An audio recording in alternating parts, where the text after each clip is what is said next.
दिल्ली रे विस्फोरण पर ओडिशा रे हाई अलर्ट विशेष भाव में पुलिस विभाग सहित गतकाली आलोचना पर सबु स्थान में सुरक्षा व्यवस्था कड़ाकड़ी कर दिया पुरी श्रीमंदिर पर स्वतंत्र भाव में सुरक्षा को अधिक मात्रा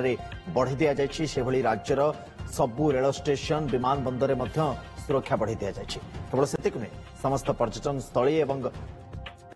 स्थपत निकट में स्थानीय जिला प्रशासन सहयोग में सुरक्षा को बढ़ा जाए चेकिंग को जोरदार करने निर्देश दि जाए ओडिशा उपरे विपद नहीं आमे माने सुरक्षित और समस्त विपदर मुकाबला प्रस्तुत अच्छु बोली आईन मंत्री कहते इस विभाग तरफ तार समीक्षा करवा एवं से बाबद जा पदक्षेप नवा कथा से कथा को संपूर्ण रूपे करा जायछि एवं द्वितीय कथा होछि एतरे आ गोटे गुरुत्वपूर्ण कथा होछि श्रीमंदिर आम समस्तंकर आदरर केन्द्र श्रीमंदिर सुरक्षा दृष्टि जहाँ जहाँ पदक्षेप नवा कथा ताकू भी करा जायछि समग्र ओडिशार जो विभिन्न इम्पोर्टाट जगह गुड़िक